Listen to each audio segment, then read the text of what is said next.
Ang topic po natin ngayon ay living out patience. Sabihin nga po natin, patience.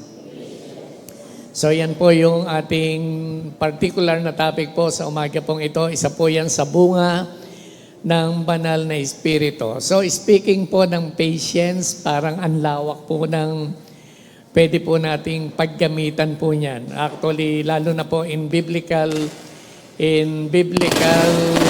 perspective, in biblical context, mas malalim po ang pwede po nating gawing pag-aaral po tungkol po sa salitang patience. Actually, pag pinag-uusapan po natin yan, niisip lang po natin pagiging pasensyoso, okay, mahaba ang pisi. So yun lang po ang iniisip po natin. Gaano tayo kalakas para i-endure yung mga difficult people. Pakitingnan nga po yung mga katabi po ninyo kung mga difficult people po yan. So meron po talagang difficult people, tapos gaano natin katagal i-endure, gaano po tayo kalakas na sila po ay pagpaumanhinan. Okay? Gaano din po tayo katatag para makapagtiyaga sa mahirap po na sitwasyon. Actually, hindi lang naman po difficult people, kung minsan meron po mga problema na binibear po tayo, meron din po tayong mga problema na kinakaharap, etc. So, ang dami-dami po niyan. So, makakakita po tayo ng mga tao, they easily give up, pero meron din po mga tao na parang sabihin po natin na nanatili pong nakatayo. So, yun po yung punong-puno po ng patience. Okay? Pero may mas mataas po na usapin pag pinag-uusapan po ang patience. Gaano tayo kalakas? Okay? Gaano tayo katibay to wait on God? So pwede pong yung pong context din po na yan, magandang pag-aralan po natin. Gaano po tayo katibay to wait on God's timing without losing faith and hope? Tayo po ba, nag-iintay po tayo sa Panginoon? Okay, meron po tayong mga pinagdadasal ngayon, tama po ba? Meron po tayong mga iniintay-intay. Meron po tayong dinidream in the future. Okay? So, yan po ba ay matatag po talaga tayo? Gaano tayo kalakas to wait on God's timing without losing hope and without losing faith? Ang patience po mga kapatid ay hindi po siya weakness. Oh? Dapat po nating malaman, hindi po siya weakness. Yung pag nakakita ka ng tao na sobrang pasensyoso, sobrang tiyaga, hindi nag-give up, okay? So, ang isipan po natin yung ganitong klaseng mga tao, parang mahina, okay? Pero hindi po yan. Ang patience po is actually strength under control. Yan po, yung tao na meron po niyan, malakas po talaga kasi nakukontrol po niya yung kanya pong sarili. Kaya po, sinasabi natin under control kasi nga po, ang ino-offer po ng world sa atin. Ano po ang ino-offer sa atin ng world ngayon? Usually, ang ino-offer po sa atin ay instant. Tama po ba? Ano po bang ino-offer sa atin ng world? Halimbawa po, instant noodles, instant coffee. Tama po ba? Ayaw na po natin ng kukuha ng coffee, sugar, and creamer. Gusto natin isang tak-tak na lang, nandiyan na po lahat siya. So, instant coffee. Nandiyan na din po yung same-day delivery. Pag kami nakita ka, nagustuhan mo, gusto mo kaagad ma-deliver po sa iyo. Kasi yun nga po, sinasabi po natin, instant, mahilig na po tayo sa ganyan, same-day delivery, fast internet. Nahirapan po tayo pagka gumagamit po tayo ng internet, tapos loading, okay, tapos naghihintay ka pa ng ilang minuto, tapos hindi mo pa makita talaga yung bagay na gusto mong makita. Instant messaging. Sino po ang umabot po sa atin dito ng beeper? Taas nga po ang kamay. Inabot po ba ninyo yung beeper?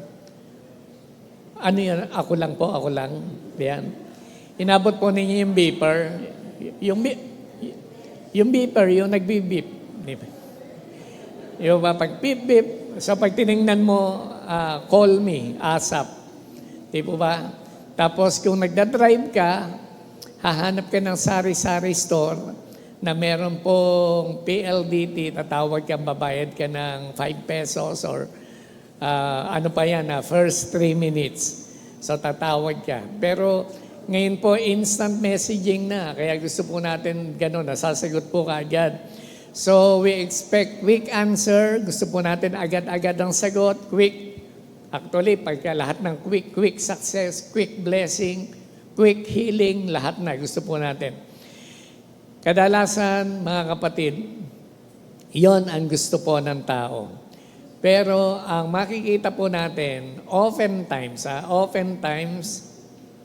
hindi mo talaga makikita na nagmamadali si Lord. So pag si Lord po ang pag-uusapan po natin, rarely God is not in a hurry. Hindi po siya laging nagmamadali. Bakit po? Ang Holy Spirit po kasi mga kapatid, dinidevelop po sa atin talaga yung patience because spiritual maturity cannot be microwaved. Okay? Ang spiritual maturity, hindi po kayang i-microwave po yan. Tama po ba? Hindi po yung parang gusto po natin na dyan, mainit-init ka agad, luto na ka agad. Kaya po, pag sinabi po nating fruit, kaya nga po yung patience ay fruit of the Holy Spirit kasi alam po natin mga kapatid, it takes time. It takes time to bloom, it takes time to sprout, it takes time to grow. Kasi mapakinabangan po natin. And patience also grows over time. Patience, pag pinag-usapan po natin yan, talagang nagkakaroon po tayo ng sapat na oras para po natin ma-develop po yung bagay po na yan. So characteristics of patience, pag-aralan po natin yung characteristics, mga katangian ng patience o tinatawag po nating, ano po ba sa Tagalog po ito? Kasi pwede po nating sabihin paghihintay, pagpapasensya, pagtsatsaga siguro ang translation sa Tagalog Bible po natin. Ang una po, patience, trust God's timing. Patience, trust God's timing. Ang pagtsatsaga, nagtitiwala po ito sa timetable ng Panginoon. Sabi po sa Psalm 27:14, wait for the Lord, be strong, and let your heart take courage. Wait for the Lord. So, dalawang beses pong inulit yung praise na wait for the Lord. Alam po ninyo, waiting is one of God's classroom. Kung gusto po talaga ng Panginoon kasi naturuan po tayo para tayong estudyante na dinidevelop po ng Panginoon yung patience po natin. Hindi ko po alam kung gaano po talaga tayo pag pinag-usapan po itong patience po na ito. Alam po natin, kadalasan iniisip po natin kapag nag-iintay po tayo, pag may pag-iintay tayo na ginagawa, parang iniisip natin mukhang walang ginagawa si Lord. So many people think waiting means God is doing nothing. Parang napaka-idle ng God, parang inactive si Lord kasi yung hinihingi natin, parang wala pa, hindi pa siya dumadating. But actually, while we wait, God is working. Can you say amen to that, mga kapatid? Habang tayo po ay nag-iintay, ang Panginoon po talaga inaayos yung mga bagay-bagay po na yan. And sometimes, God delays. Sabihin nga po natin, God delays. Pwede natin sabihin, parang intentional. Talagang dinidelay ng God. Actually, gusto ko po kayong tanungin, kay God ba meron po talagang delay? Hello? Wala. Ayan, minarinig ako. Kay God, wala pong delay. So, ginagamit lang po natin yung term na to para po makarelate po tayo, no? What we call delay is often God's perfect timing. Yung delay na tinatawag natin in our own term, yan po ay perfect timing ng Panginoon. So, God delays to prepare us. Yung mga delay na tinatawag po natin, gamitin na po muna natin itong human term po na to, God delays to prepare us. So, meron po mga delay na tinatawag Sa likod po kasi no, nagpe-prepare po ang Panginoon. Just like Abraham, kilala po natin si Abraham. Sa Genesis chapter 12 verses 1 to 4, di po ba? Nangako ang Panginoon sa kanya, I will bless you. I will give you many descendants. Wala po kasi silang anak po ni Sarah. Tama po ba? Pagkakalooban kita ng maraming anak, kasing dami ng bituin sa langit, kasing dami ng buhangin sa dagat. Pero alam po ninyo, in Genesis chapter 21, dumating si Isaac sa buhay po nila matapos humigit kumulang po na 25 years. Grabe po, no? Yung preparation ni Lord, sinabi ng Panginoon, pagpapalain kita ng maraming anak, pero 25 years ang tumakbo, saka pa lamang po ito nangyari. Ginamit ng Diyos ang paghihintay upang ihanda ang pananampalataya po ni Abraham. Ano pa po? God delays to strengthen us. Kung paano po si Abraham, ganun din naman po si Joseph. Kilala po ninyo si Joseph the Dreamer, di po ba? Si Joseph the Dreamer, may pangitaing ipinakita sa kanya ang Panginoon. Ano po yung pangitain? Na siya po ay ipopromote po ng Panginoon to the highest position. Pero alam po ninyo, parang pagtitingnan po ninyo, mukhang baligtad. Kasi po, Genesis 37 na naginip po siya. Ang ganda po ng kanya pong panaginip. Itataas nga po siya ng Panginoon. Okay? But in Genesis 39 to 41, ano po ang sinapit po niya? Ibinenta po siya ng mga kapatid po niya, nainggit po sa kanya. Dahil ibinenta po siya, naging alipin po siya. Tapos po, nabilanggo po siya, saka pa lamang po siya itinaas po ng Panginoon. So, ang dami po niya, ang dami po nangyari sa buhay po niya. Okay? At ano po ang lesson na makikita po natin dito? At yun po yung humubog po kay Joseph sa kanya pong karakter. Kaya tingnan po ninyo, dahil sobrang nahubog po yung kanyang karakter, nung siya po ay ma-promote, tapos po nagkaroon po ng tagutom sa lupain, lumapit po sa kanya yung kanya pong mga kapatid na nagmaltrato po sa kanya, nagbenta po sa kanya. Dahil maayos po yung kanya pong karakter, natulungan pa po niya yung kanya pong mga kapatid. So, kitang-kita po natin yung delays ng Panginoon na strengthen ito pong si Joseph. What else?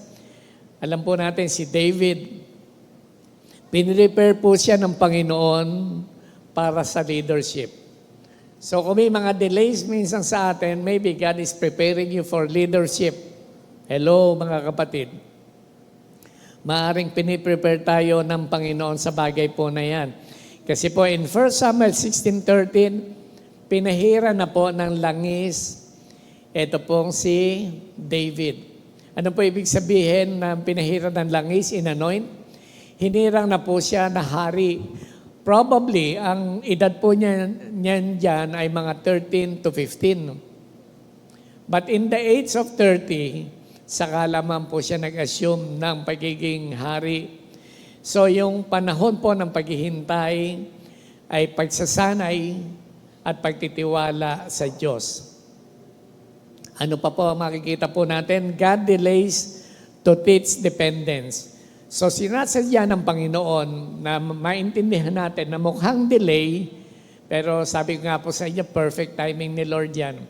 Yung pong Israel, in Exodus 16, makikita po natin, Deuteronomy chapter 8 verses 2 and 3. Ano po nangyari dyan? 40 days po sila sa ilang.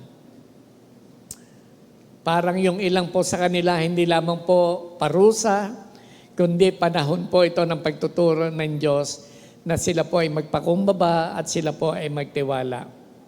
So God's delays are not God's denials. Lagi po nating napapakinggan po yan. So, dapat po huminto na po tayo ng pagtatanong, Lord, when? Lord, when? Panginoon, kailan po ba? Sa halip, itanong po natin, Lord, what are you teaching me while I'm waiting? May hinihintay ako, Lord, pero wala pa. Ano ba ang itinuturo mo sa akin sa paghihintay na ito? Ang pangalawang bagay po, patience shows grace to difficult people. Ayun naman po yung mga difficult people. Colossians 3:12-13, put on then as God chosen ones, holy and beloved, compassionate hearts, kindness, humility, meekness, and patience, bearing with one another, and if one has a complaint against another, forgiving each other as the Lord has forgiven you, so you also must forgive. Alam po ba ninyo mga kapatid, yung forgiveness is often tested by people, not by problems. Nag-agree po ba kayo dito mga kapatid? Ano daw po yon? Yung patience natin, mas natetest po yan ng tao kaysa sa problema. Bigay po ako ng example kasi nakatitig kayo sa akin, parang hindi nyo gets. Parang ganito, nasubukan na po ninyo na wala kayong pera. Madalas, di po ba, na wala tayong pera. Parang nakakapagtiis po ba kayo na walang pera? Minsan, di ba, madalas sa pagkakataon, natitiis naman natin wala tayong pera. Pero ang sabi natin, alam mo, natitiis ko na wala akong pera, pero yung ugali mo, hindi ko talaga kayang tiisin. Di po ba?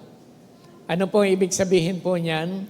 Yung patience po mga kapatid is often tested more by people than the problems. Yung problema parang tanggap na din po natin, pero yung mga tao nasa paligid natin, gusto naman natin, maging mabait ka naman sa akin. Kasi natetest talaga yung patience ko sa iyo. Bakit po natetest po yung patience natin? There are some people who are slow. Sabihin mo nga sa katabi mo, slow. Ano po ba ibig sabihin ng slow? Yung hindi makagets, di po ba? Yung nagpatawa ka, tawanan na ng tawanan yung marami siya, parang ano nga yan? Tapos nakauwi na ng bahay, saka palang natawa. Di ba? Nag-iisa siya, naghumugulong at nahuhulog sa upuan katatawa. Nung pa lang niya na-gets. Ang tawag po dyan ay slow. Pero meron din pong slowness na ganito. Yung po bang sobrang kausap mo na doon sa tao, tapos hindi makaintindi, pinagpapayuhan mo para umayos ang buhay, pero hindi ka naiintindihan. May nakausap na po kayong ganyan na bangag. Hello mga kapatid. Yung sobrang kabangagan, parang hindi na po kayo maintindihan. Kahit ano ipayo po ninyo maganda, lumalabas lang po sa kanya pong kabilang tenga. So some people are slow, some people will disappoint us. May mga expectation po tayo, pero minsan may mga betrayal din po tayo na nararanasan po sa kanila. So, kadalasan po ay nau-offend din po tayo repeatedly. Yan. Ilang beses na po kayong nasaktan. Di ba ba? Ilang beses na po kayong umibig at nabigo. At ilang beses na po kayong nasaktan. So, kadalasan po nau-offend po tayo repeatedly. May mga paulit-ulit po na nangyayari po yan at nadadala na po tayo. So, yung po mga patient believers, alam po ninyo, iniisip po kasi niyan, I also need patience. Nagpapasensya ako kasi alam ko I too need patience. Kahit ako, kailangan ko ng pasensya ng iba. So, patience is love stretched over time. Ang patience ay isang uri ng pag-ibig na ini-stretch mo sa mga panahon, lalo na po sa mga panahon na kailangan po ito. So we don't easily give up on people. Hindi po tayo ganun kadali na mag-give up at magtapon ng tao. Hindi po tayo ganun kadali magtapon po ng isang relasyon Jesus was patient with Peter. Alam po ba natin yan? Na si Peter, ilang beses po nang denial po niya kay Jesus. Hindi lang po siya nag-deny, bumalik pa po siya sa kanyang fishing career. He was patient with Thomas. Si Thomas, nag-resurrect na nga po si Jesus eh. Pero nung mag-resurrect si Jesus, kailangan pang ipakita ni Jesus yung butas ng kanyang palad. And it is then, kaya lang po sinabi po ni Thomas, "My Lord, my God." And he was patient with his disciples. Nakita po natin, lagi pong nagda-doubt po sila. So if Christ is patient with us, mga kapatid, we must be patient with others. Number 3 po. Number 3, patience reflects the character of God. Patience reflects the character of God. 2 Peter 3:9, the Lord is not slow to fulfill His promise, as some count slowness, but is patient toward you. Ano po pinaka-context nito? Ang pinaka-context nito, marami daw po nagsasabi that Jesus is coming soon. Alam po ninyo, nagsisimula pa lang po ako na ma-invite sa church. At young age, naririnig ko na yan, darating na si Lord. Pag naiisip natin yung darating na si Lord, minsan, kung hindi ka naman Christian, parang walang excitement, natatakot pa nga tayo. Kaya tayo nai-involve minsan sa mga Bible study kasi nagkaroon na po tayo ng takot, no? Nahook tayo ng takot, hindi lang po basta ng pananampalataya. So, gano'n na po ninyo katagal na narinig na darating si Kristo. Pero kasi yung araw ng Panginoon, hindi yun ang bilang ng araw natin eh. Kaya po dito binanggit sa 2 Peter 3:9, the Lord is not slow to fulfill His promise, as some count slowness, but is patient toward you. Hindi ibig sabihin na nagwawalang bahala si Lord na bumalik, okay? Ang kinukonsider talaga ng Panginoon ay yung napaka-patient po niya sa atin na ang gusto po niya ang lahat ay maligtas. Iniintay niya yung pagbabago natin. So patience is not merely a virtue we practice, it is an attribute of God. Katangian po yan ng Panginoon na atin pong sinasamba. So God's patience is never a weakness. Kung paano sinabi natin sa atin kanina, it is power under control. Yan po ay purposeful. Meron po talagang layunin si God. Bakit po siya nagtitimpi? Bakit po siya nagtsatsaga sa atin? So, sa totoo lang po talaga, He has the power to judge us immediately. Tama po ba? Pero isipin lang po natin, kung pinili ng Panginoon talaga na i-judge tayo agad-agad. Yung halimbawa, sabihin natin na mainit ang ulo ni Lord at hindi siya patient sa atin, anong mangyayari po niyan mga kapatid?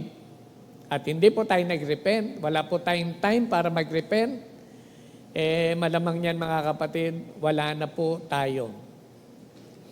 Kaya po every sunrise, tuwing sisikat po ang araw, this is another day, this is another reminder that God has not given up on humanity.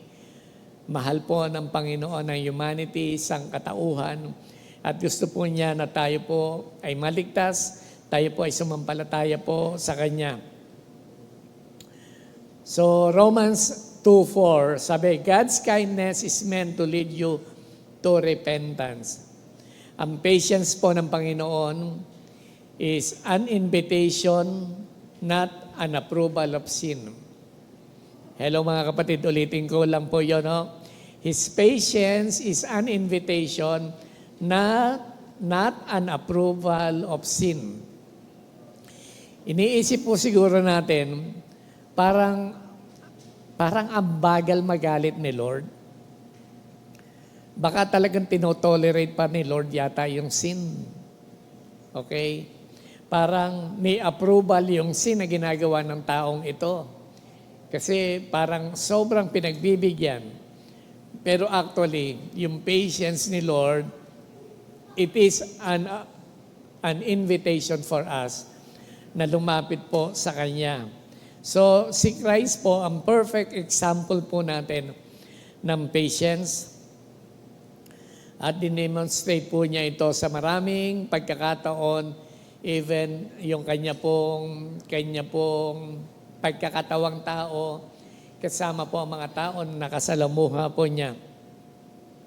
So he was patient with his disciples, despite po na napaka-slow nila in understanding his teachings, understanding his will, okay? He was patient with Peter, kahit po may denial, and he was patient to everyone. He was patient even toward those who crucified him. Tama po ba mga kapatid? Sabi po ni Jesus, Panginoon, patawarin mo sila dahil hindi nila alam ang kanilang ginagawa. Even yung nanakit po sa Kanya, napaka-patient po niya. And the cross actually is the greatest picture of God's patience and mercy. Pinakita po niya sa pamagitan po ng cross yung larawan po ng patience, pagtsatsaga, kahinahunan, kababaan. So when we are patient, mga kapatid, kung tayo po ay nagtsatsaga with people, we become the living reflection of God. Amen po ba? We become the living reflection of our Heavenly Father. Pag nakita na sobrang matyaga itong taong ito, we don't give up on them. Nakikita nila, kamukha natin ang ating Ama sa langit. So kapag tayo po ay patient with your family, pinapakita po natin yung grace ng Panginoon, God's grace to them. Pag tayo po ay patient in our ministry, pinapakita po natin na ang God yung atin pong good shepherd, yung kagandahang loob ng atin pong Panginoon. Alam po ninyo, hindi po lahat ng tao nakakabasa po ng Bible. But they will read our reactions. And our reaction oftentimes becomes the first sermon they hear. Ito po yung kauna-unahan na sermon na pwede po nilang mapakinggan. Mga kapatid, pwede po ba tayong tumayo?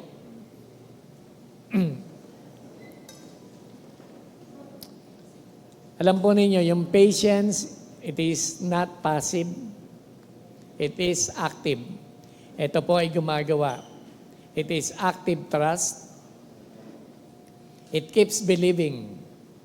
It keeps obeying. It keeps loving. It keeps serving. And it keeps waiting. Alam po ninyo, pag ginagawa po natin ito sa mga tao, ini-express po natin sa kanila yung ating pagmamahal sa kanila. Kung ang context naman po nito mga kapatid ay yung paghihintay po natin sa Panginoon, ibig lang po sabihin, nagpapatuloy po tayo. We keep on believing. We keep on serving while waiting. Baka nag-iisip tayo, Pastor, ano po ba ang gagawin habang nag-iintay? So we keep believing, we keep trusting the Lord, and we keep on serving the Lord while we wait. Hindi po tayo yung parang nag-iintay lang tapos nakatenga lang. Mas nakikita ng Panginoon at mas rewarding habang tayo po mga kapatid ay nag-iintay, tayo po ay naglilingkod. At umasa po tayo, naniniwala po tayo because God finishes what He starts. Nagka-agree po ba kayo dito mga kapatid? Colossians 6:9, ito po yung closing verse po natin. Ang sabi po sa verse, Galatians 6:9, Let us not grow weary of doing good, for in due season we will reap if we do not give up. Sabihin mo sa katabi mo, do not give up. Panginoon, maraming salamat po sa inyo sa umagang ito. Salamat po, Panginoon, sa inyo pong salita. Kayo po, Panginoon, ay tinataas po namin. Kayo po, Panginoon, ay pinapahalagahan po namin. We honor you, God. We appreciate your kindness. We appreciate your patience towards us, Panginoon. Kami po, Panginoon, ay napipreserve dahil po nahandun po yung pag-ibig po ninyo. Nahandun po, Panginoon, yung pagtsatsaga po ninyo sa amin. Panginoon, tulungan po ninyo kami. Kung meron din po kaming iniintay sa amin po mga dreams, sa amin po, Panginoong, mga dinidesire sa buhay na to, maglingkod lang po kami, Panginoon. Kagaya po nila Abraham, kagaya po nila Joseph. Alam po namin, Panginoon, sa inyo pong perfect time, dumarating po, Panginoon, ang inyo pong kalooban. Salamat po ng marami. Ito po ang aming panalangin. In Jesus' name, amen and amen.